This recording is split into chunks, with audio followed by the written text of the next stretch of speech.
Hi, this is Kelly from Car Data Video. Today we're going to have a history lesson. Of all the automobiles that have ever been designed and built in the world, there's one that stands out as most significant above them all, and that's the Model T Ford. The Model T introduced mass production and single-handedly brought us from a horse and buggy level of technology to one where we had machines that were run by gasoline engines. Using a moving assembly line, Henry Ford was able to build these things in about 1/10 the time it took to build other vehicles by hand previous to the Model T. The Model Ts were simple, they were rugged, they were cheap, and as Henry Ford used to say, you can have any color you want as long as it's black. When they were first introduced in 1909, they sold for $950, which doesn't sound like much to us today. Back then, that was quite a lot of money. Henry Ford cleverly paid his employees $5 a day, which back then was a huge amount of money compared to other jobs that they could get. He also reduced their workday from 9 to 8 hours, but again, by doing that, he could have 3 production shifts working and hence build cars around the clock. All of this was going on at a time of economic difficulty and transition, and so the result of this is people would come from all over the country to get jobs working in Detroit at the auto factories, and of course their job of choice was with Ford.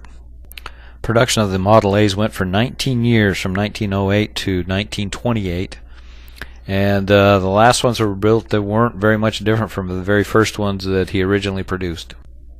They had wooden spoked wheels with metal rims pressed on them. You can see here what they're doing is hand filing the spokes to make them smooth so they can be painted.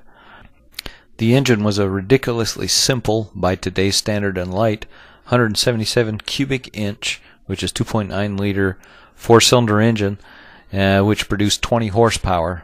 The vehicle weighed about 1,200 pounds, depending on which body style you got, and would be good for about 40 to 45 mile an hour top speed, and it had 2 forward gears. The assembly line was split so that the frame and the wheels and tires and everything were assembled at one point, and then the bodies were assembled separately, and then at one point the body would be dropped onto the frame. Over the years, an enormous number of body styles were created.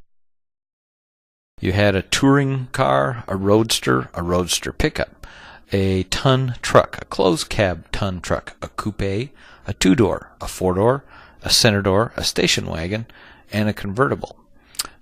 Pretty versatile vehicle. Eventually the Model T was replaced by a Model A, which was a modernized, stylized version of a vehicle that looked quite the same. Highland Park was the first modern assembly plant, and it's where the Model Ts were produced. And just like today, when they're done being assembled, they're driven off the assembly line. But look at these vehicles as they come out. Look at all the different body styles, many of which we read, and these are all just different versions of Model Ts. Finally, after 19 years of production, Henry Ford had actually built almost 15.5 million Model Ts, and they were by far the most popular and most plentiful vehicle on the road. And here you can see the assembly of the 15 millionth, which is a 4-door convertible model, and as you can see, they've added some paint colors other than just black, and that actually is Henry Ford there driving off the assembly line and driving in that 15 millionth Model T Ford. This particular one hadn't gone through final assembly quality control. You can see how Henry had to give a little nudge there to get it shut properly. To start a Model T, you had to hand crank it, but because the engine wasn't very big and it was low compression, all it would take was about a half a turn and it would fire right up. Back then, riding in a car was an occasion. It was a big excursion. It was fun. Just the ride itself was quite entertaining. Keep in mind that going somewhere in a car was probably 10 times faster than going by horse or buggy, which is what they were accustomed to before. Back then, cities were just developing, and most of the roads were terrible, especially the country roads. And so the Model T had to be built in such a way where it could handle anything, all the way from no road to city roads, and it actually did a very good job of that. Most of the country roads were mud roads or dirt roads, and in the city there were no snow plows. If it flooded, you had to ford it, and so you just had to deal with all the stuff, and the Model T was miraculous at being able to handle almost any road condition you could imagine. So here you've got the original Ford Model T, the great-great-great-grandparent of most every car you see on the road today. This is Kelly from Car Data Video.